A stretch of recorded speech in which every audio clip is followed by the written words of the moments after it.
열왕기상 20장 마지막 절입니다. 열왕기상 20장 마지막 절입니다.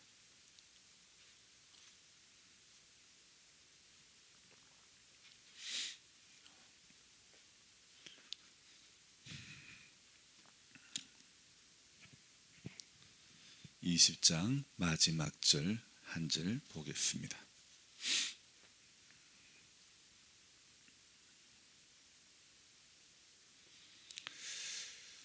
같이 읽겠습니다. 왕이 근심하고 답답하여 그의 왕궁으로 돌아가려고 사마리아에 이르니라. 아멘. 여러분 오늘도 반갑습니다. 오늘 읽은 우리 한 절의 말씀 속에는 이스라엘 왕이 근심하고 답답하여 그의 왕궁으로 돌아가려고 사마리아에 이르니라 그랬습니다. 여러분 왕이 되면 근심이 없으면 얼마나 좋겠습니까? 좀 살만하면 근심이 없으면 얼마나 좋겠습니까? 인생의 연수가 많으면 근심거리가 없어지면 얼마나 좋겠습니까? 하지만 근심은요, 왕이 되어도 근심은 떠나가지가 않는다는 겁니다. 어떤 자리에 올라가도 인생은요, 근심을 벗어날 수가 없는 것이 우리 인생인 것 같습니다.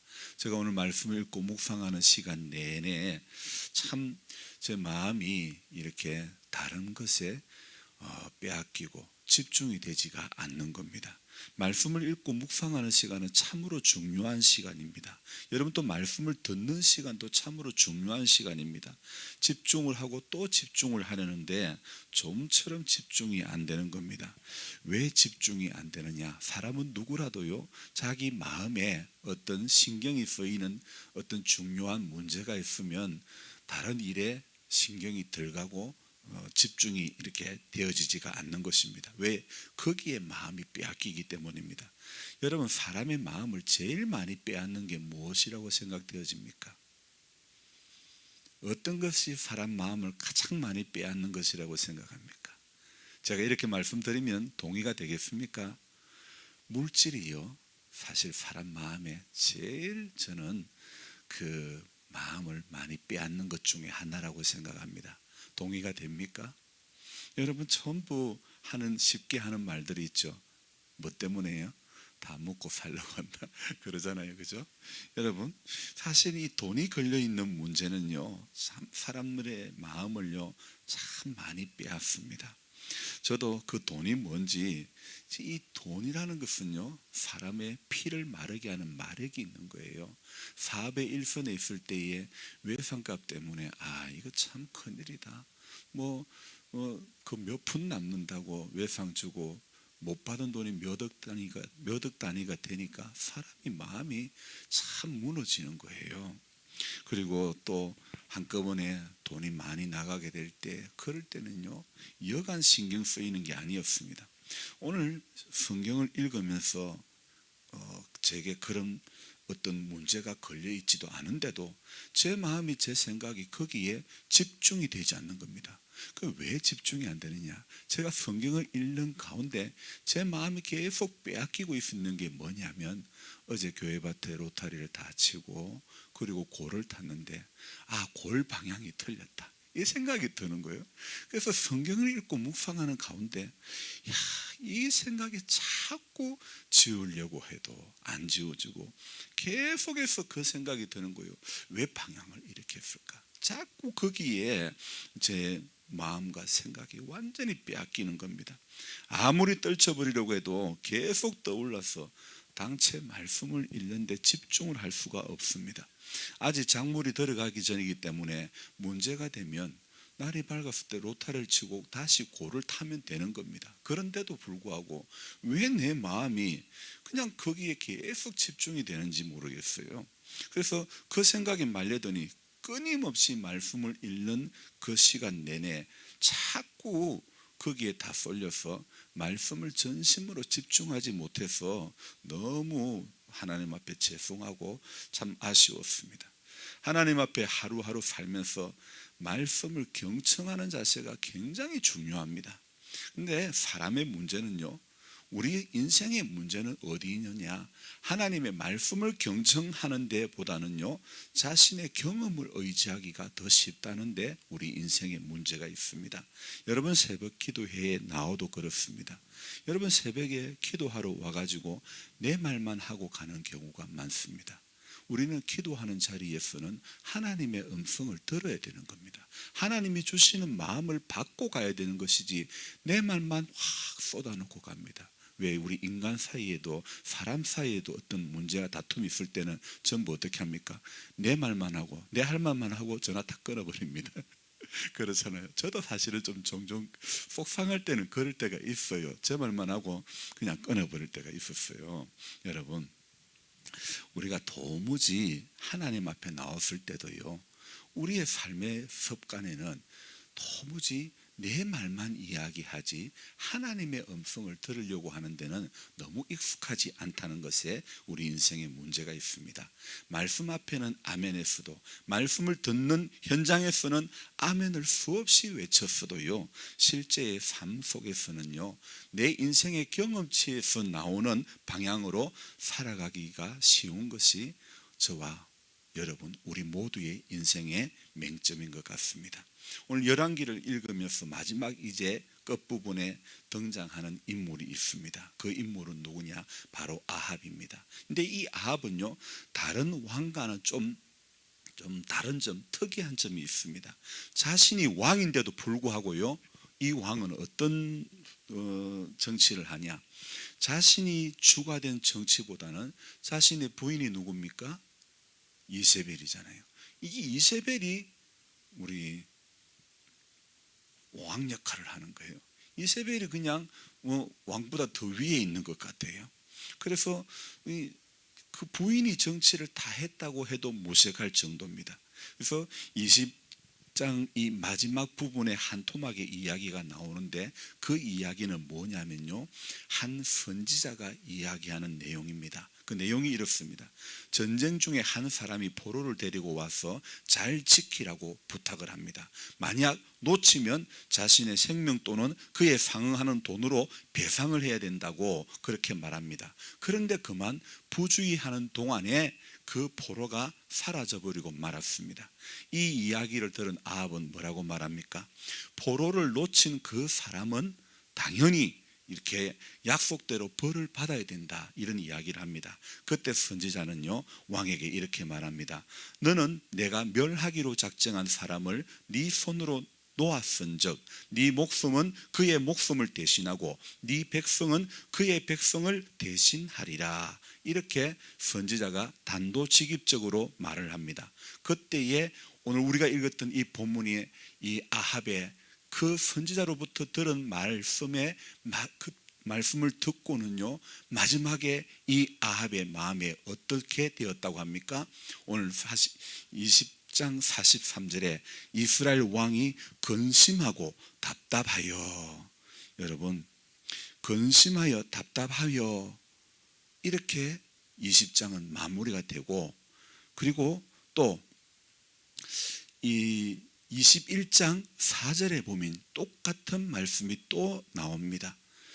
이 나봇이 아합에게 이제 내 조상의 유산을 왕께 줄 수 없다, 이렇게 이야기를 하니까 아합이 또 어떻게 합니까?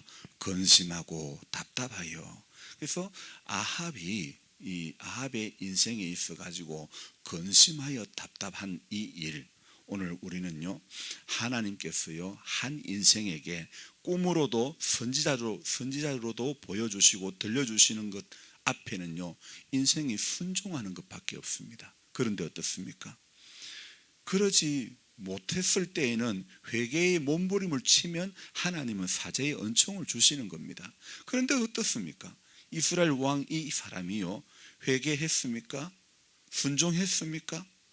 여러분, 다윗의 위대한 점이 어디 있냐면, 나단을 통해서 들은 이야기 앞에 다윗은 그런 나쁜 놈이 어디 있냐고, 그때의 나단이 그 사람이 바로 너다고 이야기하니까 다윗은 어떻게 합니까? 바로 회개 모드로 들어가지 않습니까? 잘못했으면 그 잘못을 시인하면 하나님은 해가 동에서 서로 먼 것처럼 그렇게 기억지도 않는다고 하셨는데, 우리 사람들은요 회개에 참 많이 인색한 것 같습니다. 가인의 경우도 그렇지 않습니까? 자신이 드린 제물을 받지 않으시면은 자신에게 어떤 문제가 있는지 돌아보고 회개했음이 마땅하지 않습니까? 그런데 성경은 뭐라고 말합니까? 회개는 그냥 몹시 분하고 안색이 변하여, 이런 단어를 쓰고 있습니다. 그러니까 사람들이 그 심리에는요 회개보다는 무엇을 하기 더 쉽느냐, 분냄을 하기가 더 쉽고 안색이 변하는 것을 하기가 더 쉬운 것 같습니다. 저도 목사이지만은 안색이 바뀔 때가 많은 것 같습니다. 하나님 앞에 선 인생은 누구라도 회개가 더 쉬워야 하는데, 예수를 수십 년 믿어도 목사가 되어도 얼굴색 바뀌는 것이 쉬운 것은요 바로 원죄를 짊어지고 태어난 인생의 치명적인 그런 결함 같습니다. 모든 인생은 흠이 없는 무결점 인생은 아무도 없습니다. 이 모양 저 모양 어떤 모습으로도 부족함이 있고 허물이 있고 결핍이 있고 말 못할 사연들이 다 누구나 숨기고 살 뿐이라는 겁니다. 선지자를 통한 말씀이 있을 때 인간의 반응은 회개 모드, 회개의 자세로 들어가면 끝입니다. 말씀을 주시면 즉시 순종하고, 말씀을 주시면 즉시 돌이키고, 선지자를 세우신 하나님의 목적은 인간으로 하여금 돌이키고 말씀 앞에 즉각적으로 순종하라는 그런 반응을 하기 위함이라는 것을 우리는 알아야 됩니다. 그런데요 이 아합의 인생은요 선지자를 보내신 하나님의 뜻이 무엇인지 도무지 무관심이라는 겁니다. 요지부동입니다. 가인처럼 말입니다. 동생을 죽인 놈이 무슨 할 말이 그리 있고 어디 머리를 두고 다닐 수가 있겠습니까? 그런데 가인은 어땠습니까? 내가 땅에서 피하며 유리하는 자가 될지라 물론 나를 만나는 자마다 나를 죽이겠나이다. 지 죽을 것에 지금 겁을 내고 있지 않습니까? 하나님께서는 그런 놈이 뭐 이쁘다고 가인에게 이렇게 말합니다. 아니다, 그렇지 않다. 가인을 죽이는 자는 벌을 7배나 받으리라 하시고, 하나님은 가인에게 표를 주셔서 그를 만나는 모든 사람에게 죽음을 면하게 해주신다는 사실입니다. 뭐 이쁘다고 그랬을까요? 어떤 표를 주셨을까? 저는 혼자 생각해보며 오늘 새벽에 피식 웃었습니다. 가인의 얼굴에다가 아니면 어떤 옷에다가 인마 죽이면 벌을 7배 받음. 아마 그렇게 어떤 표를 주셨지 않았을까요? 그죠? 그러면서 혼자 제가 생각하면서 피식 웃었거든요. 웃음이 나오더라고요. 참 자기 안 죽으려고 동생 죽이나 놓고 지 안 죽으려고 하는 이 모습, 내가 유리하며 살고 만나는 사람이 나를 죽이리라. 자기 죽을 것에만 사람들은 관심이 있습니다. 오늘 가인의 모습이 제게는, 우리에게는 없습니까?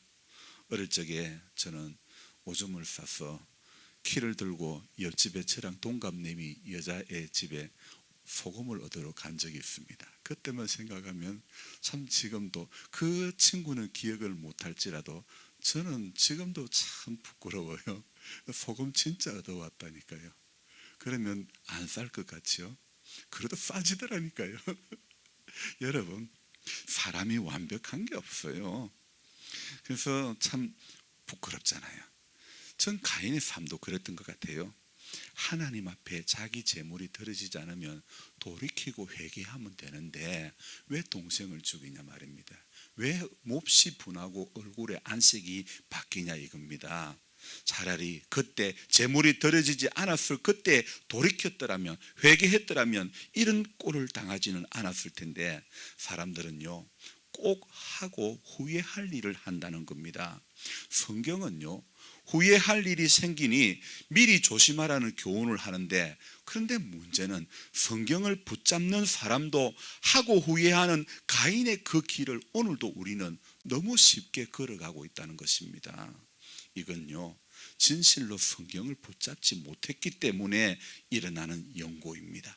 말씀은 생명이고 여러분, 하나님의 말씀은 능력이기 때문에 진실로 말씀 앞에 부복하여 엎드리면 인생의 길이 열려지게 되는 것입니다. 선지자를 통해서 말씀을 주셔도 아합은 회개가 없습니다. 결말은요 여러분, 회개가 없는 인생의 결말은 오늘 20장 43절에 분명히 말씀하고 있지 않습니까? 회개가 없는 인생의 결말은 근심하고 답답한 것밖에 없습니다. 이런 아합 21장에 들어가면 한 사람의 포도원을 욕심을 냅니다.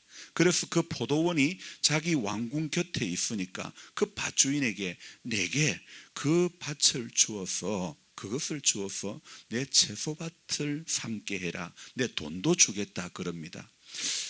이 아합이 그게 무슨 LH 직원에게 개발된다는 정보를 들었습니까? 왜 그렇게 그 밭에 그렇게 그 포도원에 그렇게 관심을 가집니까?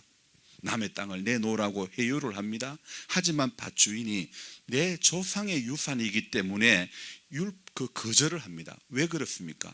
율법에는요, 조상이 유산으로 준 기업은 절대 팔지 못하게 명시가 되어 있습니다. 주인의 그 말 앞에 아합의 반응은 또 어떻습니까? 그 포도원의 주인의 말 앞에 아합이 또 답답하여 근심하고 그렇게 이야기하고 있습니다. 여러분, 우리가 잘 알아야 할 것은요, 하나님 말씀 앞에 회개하고 돌이킴이 없는 인생은요, 끊임없이 근심하고 답답할 일만 생긴다는 거 알아야 됩니다. 그래서 말씀을 알아야 되고, 그래서 말씀을 믿어야 되고, 그래서 오늘도 말씀을 붙들어야 되는 것입니다. 선지자를 통해 하나님의 메시지가 전달되어도 인생의 반응은 다 다릅니다.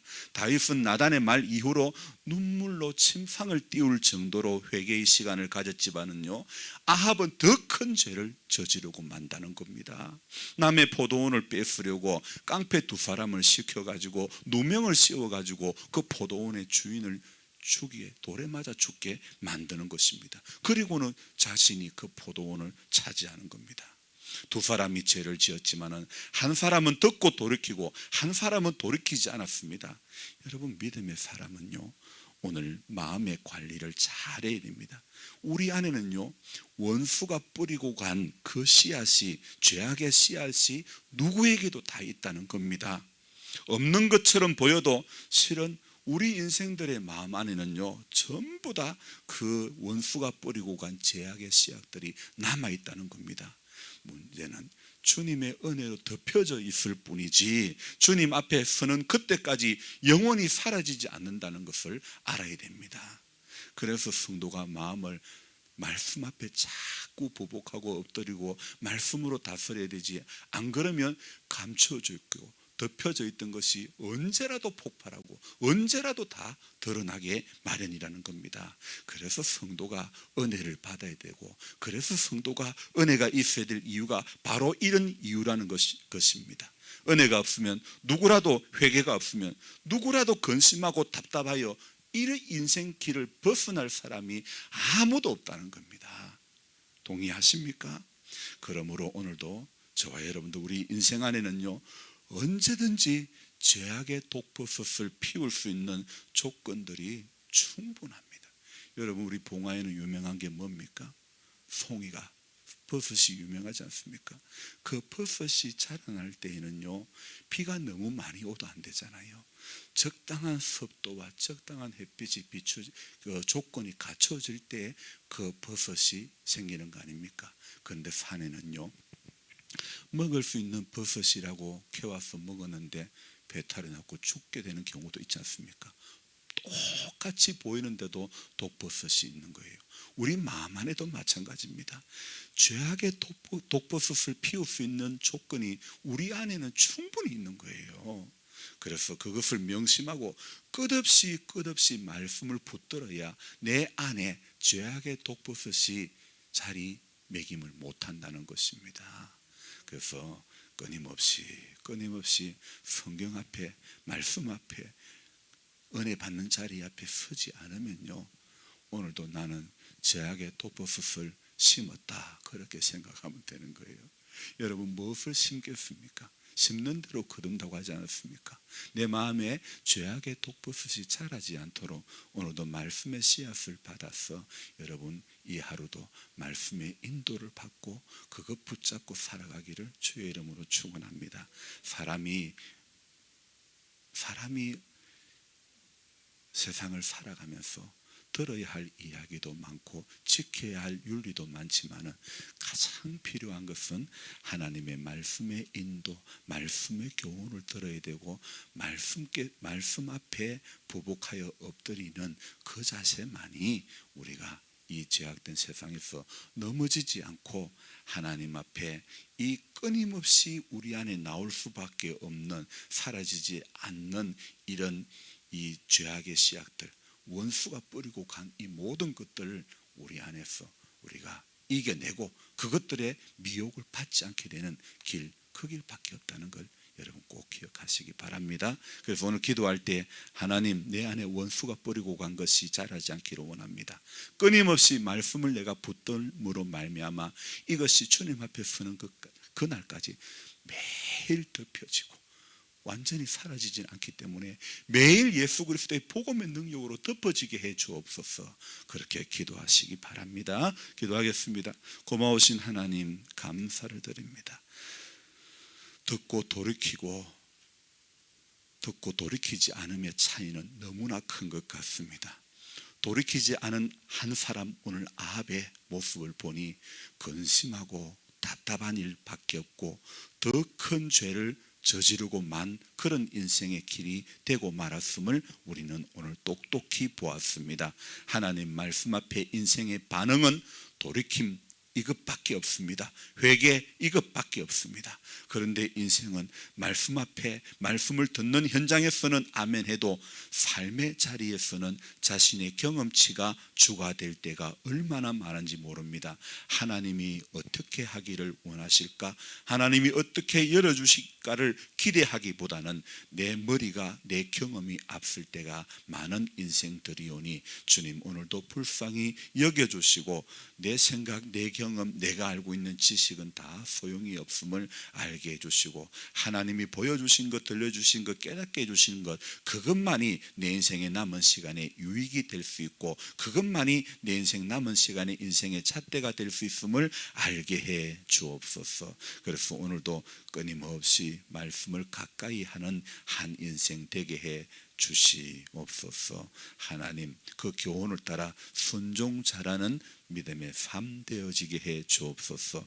오늘 이 시간에도 이 영상, 이 설교 영상을 방송으로 또 듣게 되는 모든 분들에게도 은혜를 주시고 특별히 우리 방송으로 동참하는 조분 할머니에게도 오늘 하나님의 사랑과 은혜가 그 속에 넘치게 해주시고 그리고 믿음이 들어가게 해주시고 은혜가 넘쳐나게 하셔서 남은 인생의 시간 가운데서 하나님의 사랑의 손에 붙들려서 하루하루가 복되게 해주시고 또 우리 장로님, 권사님, 우리 혜경자매에게도 하나님 모든 어둠의 세력들이 떠나가게 해주시고 우리 주님께서 열어주시는 것 보게 해주시고 들려주시는 것 듣게 해주시고 깨닫게 해주시는 것 알 수 있는 은혜를 주옵소서.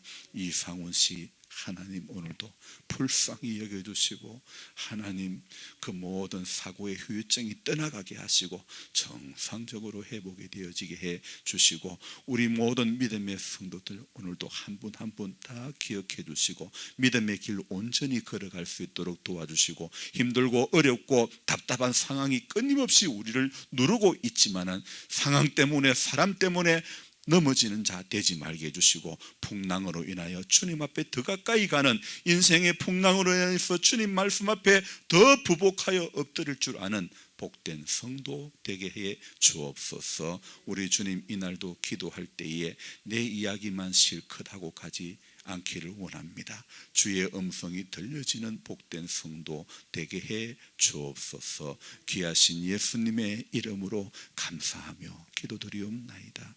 아멘. 이제 우리 간절한 마음으로 주여 부르고